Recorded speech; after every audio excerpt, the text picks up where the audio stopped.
pas, c'est ça. Aujourd'hui, aujourd'hui, comme on vous a dit la semaine passée, on espère que vous avez votre ballon. OK, je sais que ça a l'air d'une boule de cristal, ce qu'on a, nous, à l'écran, mais c'est un ballon. Tu sais, les ballons, il y en a des bleus, des verts, des rouges, des mauves. Hein? Nous autres, il est blanc, puis ça a l'air qu'avec le décor, Ça va d'abord. c'est ça. Ça a vraiment l'air d'une bulle de cristal. On est spécial, donc on ne fait pas de l'exercice sur n'importe quoi, mais c'est un ballon. Aujourd'hui, on va vous démontrer un paquet d'exercices à faire sur le ballon. Mais d'abord et avant tout, on a des questions à répondre. Oui, on a eu des questions, donc on répond aux questions. On a Éric, si je me souviens bien, qui nous a posé la question parce qu'il a remarqué que, bon, il est allé sur le site Internet de Dan, tout ça, il a fait son petit dépistage de Dan, et puis il a réalisé que Dan était kinésiologue. Puis il s'est dit, kinésiologue, qu'est-ce que c'est ça? Donc, il m'a posé la question, et puis Dan va répondre aujourd'hui à la question, c'est quoi un kinésiologue? Parce que j'ai remarqué que le terme revient souvent, même il y a des massothérapeutes. Oui, on commence à l'entendre de plus en plus Oui. souvent. Auparavant, je suis toujours essoufflé, ça prend de l'énergie, puis de l'oxygène, puis de l'air, là, pas gonfler, une affaire comme ça. C'est ça, on l'entend de plus en plus souvent comme terme, parce que là, ça devient de plus en plus populaire comme un terme professionnel. Mm-hmm. Okay? Alors, en gros, si je vais avec la définition, le kinésiologue, en fin de compte, si on regarde le mot kinésiologue, kinésie, ben ça veut dire Mouvement. Le mouvement, c'est ça, exactement. Le mouvement, Je vais l'aider. Vraiment comme des... Okay, mouvement et logis. Et logis, bien, l'étude ou l'analyse de, fait que c'est l'étude du mouvement du corps humain, en gros. OK. Alors, premièrement, ça, c'est la définition. Et deuxièmement, le kinésiologue, bien, c'est un spécialiste en conditionnement physique qui va utiliser le mouvement du corps humain afin de réadaptation, prévention ou performance, en gros. OK? Fait que ça va quand même avec le terme ou le titre entraîneur privé. C'est juste que ça commence à être pas mal plus le terme professionnel qu'on utilise. Fait que finalement, pour devenir kinésiologue, on va à l'université 3 ans, c'est un bac. Oui. Puis on sort de là, puis on peut être entraîneur.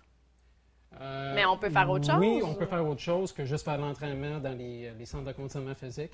On peut travailler dans un milieu de réadaptation. On peut travailler dans les centres pour gens âgés. Ben, en gros, c'est là qu'on trouve les kinésiologues, mais on les trouve pas mal partout. Hein. Ils peuvent travailler au niveau du gouvernement, là, en santé, n'importe quoi qui touche à la santé et le bien-être de la personne, bingo, on est là. OK. Ah, super. Puis même en massothérapie, parce que moi, mon massothérapeute est kinésiologue aussi. On a des physiothérapeutes qui sont kinésiologues, des massothérapeutes, des gens en réadaptation, parce que la partie, ben, en fin de compte, il y a une partie de la définition qui est réadaptation. Alors, les gens qui sont dans ce milieu-là, on peut les appeler des kinésiologues aussi. OK. Deuxième question qu'on a eue. J'espère qu'on répond à ta question. Si jamais il y a d'autres questions, on va répondre. Ça va nous faire plaisir. La réponse idéale, ça serait d'aller visiter le site web de la Fédération des kinésiologues du Québec. Ouais. Et là, on peut apprendre pas mal plus sur ce domaine-là. OK. Merci. Donc, la deuxième question, c'était anaérobie ou aérobie, qui était une question que moi aussi, je me posais depuis... pas que je me posais, je me suis posé la question longtemps. On me l'a expliqué, donc finalement, ça m'a permis, cette question-là, de te reposer la question, de voir si j'avais bien compris. Puis là, ben, je lance un petit défi à Dan, c'est de nous répondre dans le langage de monsieur puis madame tout le monde.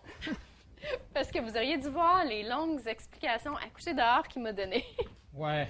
Ben, malheureusement, je ne sais pas si je pourrais vraiment le simplifier plus que je l'ai réellement simplifié dans le temps qu'on a parlé de ça.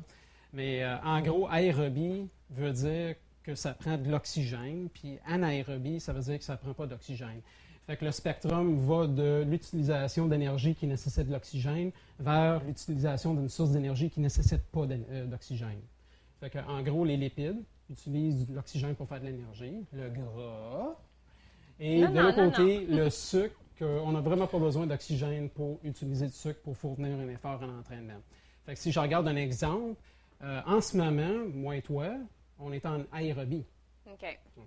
Parce qu'en gros, on utilise assez d'oxygène pour faire de l'énergie avec des lipides, alors le gras. Alors, on n'a pas besoin de vraiment piger dans nos réserves d'énergie de sucre vraiment pour fournir ce qu'on est en train de faire là. C'est de la basse intensité.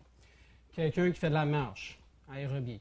Quelqu'un qui fait de l'entraînement Ben, sur c'est le vélo. ça. Au lieu de dire, ben, c'est bon ce que tu as dit, là, mais qu'est-ce qu'on a déterminé tantôt? C'est un entraînement Basse intensité. basse intensité, c'est ça. Et Ça, voilà. d'après moi, ça, c'est très clair. Basse Et intensité, anaérobie. c'est ça. On a passé d'oxygène qui rentre pour utiliser les lipides ou le gras pour faire de l'énergie. Alors, on tourne vers un autre substrat d'énergie, ce qui est le sucre.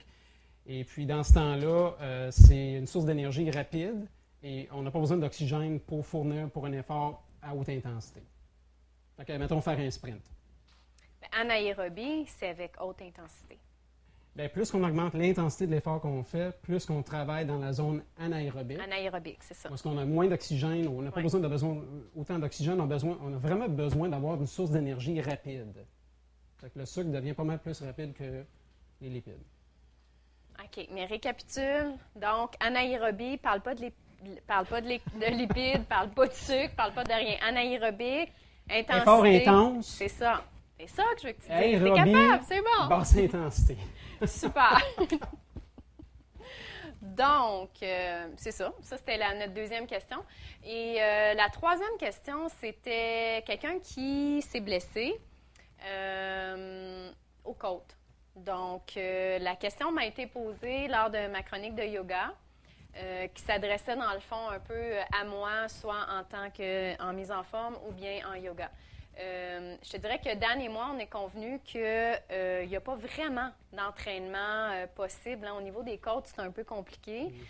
Donc, suivre les recommandations du médecin. Par contre, moi, au niveau de la yoga-thérapie, je vais faire mes recherches parce qu'il y a effectivement en yoga-thérapie, ben, c'est un cours. On peut régler bien des choses que, bon, la physiothérapie ou des fois, on est allé voir des ostéopathes, des spécialistes, des médecins finalement, qui n'ont pas réglé, qui n'ont pas réussi, dans le fond, à arrêter le problème. Et puis, la yoga-thérapie a guéri des choses. Donc, c'est sûr que de toute façon, je ne sais pas, c'était pas spécifié dans le courriel si les côtes étaient brisées ou seulement fracturées ou c'était juste des bleus. Ça, c'était pas clair non plus. Donc, mais je vais m'informer au niveau du yoga, mais au niveau de l'entraînement, c'est ce qu'on disait tantôt. Ben, si c'est une côte affaissée ou déplacée ou ce genre de blessure-là, il n'y a pas grand-chose réellement à faire. Évidemment, c'est d'aller voir le médecin pour faire une analyse un petit peu plus poussée ou aller voir un spécialiste en réadaptation pour faire une analyse pour voir si on n'est pas en train d'empirer la situation, si on fait de l'activité physique. Parce que c'est délicat, c'est ça, c'est délicat. C'est central. Surtout hein? que c'est ça. Puis, surtout des activités où est-ce qu'on a beaucoup, où est-ce qu'on a respiré très fort, courir, des affaires comme ça, où est-ce que le système cardiovasculaire est enclenché. Là, on pompe un peu avec la cage thoracique aussi, hein, fait que ça peut être problématique. Mais l'autre affaire, c'est que j'ai tendance d'éviter des surfaces instables avec un scénario comme ça. Je ne veux pas faire travailler la personne dans un environnement instable. J'ai tendance d'enligner la personne plus sur des machines stables pour pas justement engager le corset ici qui va travailler le moment qu'on soulève des charges assez élevées, des poids libres, des barres, des affaires comme ça. Fait que j'enligne la personne un petit peu plus vers les machines, mais le règlement de base à retenir avec un scénario comme ça, que ce soit comme blessure ou n'importe quelle autre blessure, c'est d'éviter la douleur.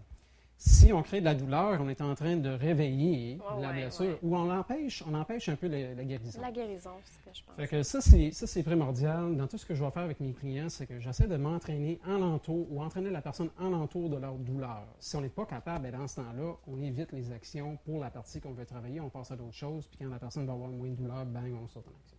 C'est ça. Donc, vérifier avec le médecin, dans le fond, ce qu'on te répond, c'est ça, c'est de vérifier avec le médecin où est localisée exactement la douleur, qu'est-ce que c'est, qu'est-ce que tu peux faire, et puis d'essayer d'éviter d'avoir mal. Donc, ça, c'est d'être à l'écoute de son corps, finalement. Hein? On fait un mouvement, on réalise qu'on a mal, bien, ça nous indique que ce mouvement-là, il est définitivement pas bon. Mais, comme je disais, je vais aller voir au niveau de la yoga-thérapie, mais j'aimerais avoir plus de renseignements. C'est situé où au niveau de la cage thoracique? Est-ce que c'est juste un côté, les deux côtés, vers le bas, le haut, le milieu? Ça peut aider aussi.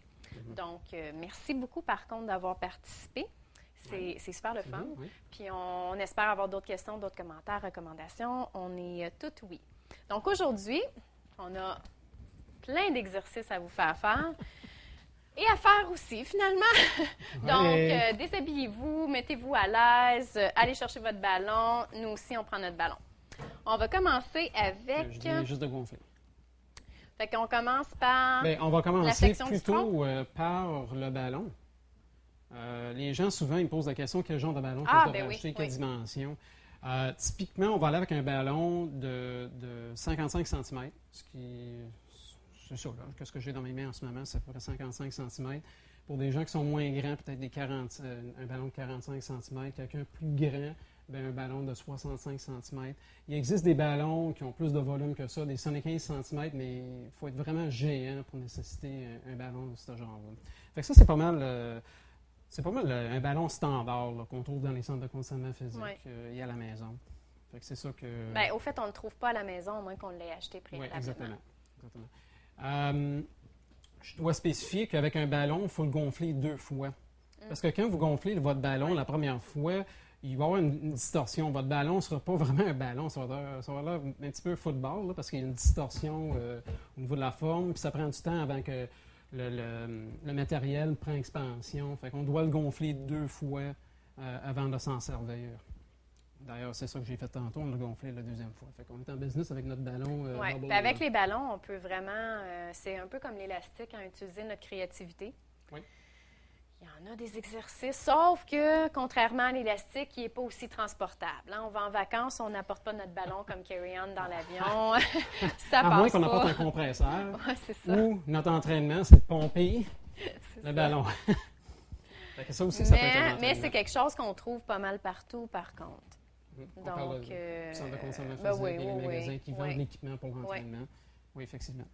Puis je peux vous dire aussi, là, par expérience, quand on n'a pas notre ballon en vacances, on peut utiliser notre imagination puis prendre des dossiers de divan, des chaises. J'ai utilisé des roches. Je me suis innové, créé des ballons. Oui, c'était pas confortable comme un ballon, j'en conviens. Mais quand on veut vraiment dire, écoute, j'aime ça faire tel exercice dans ma routine, puis que ça fait 2, 3 jours, 4 jours qu'on les a pas faites, puis qu'on commence à se morfondre, bien écoute, on trouve des solutions. OK, cool. À chaque semaine, Karen, elle me lance un curveball, quelque chose qui me déstabilise carrément, puis moi, personnellement, je n'utilise pas des roches. Mais non, mais c'est le fun de montrer à monsieur, madame, tout le monde, comme je disais tantôt, qu'on n'est pas obligé d'avoir le ballon, puis que tu sais, il faut sortir, dans le fond.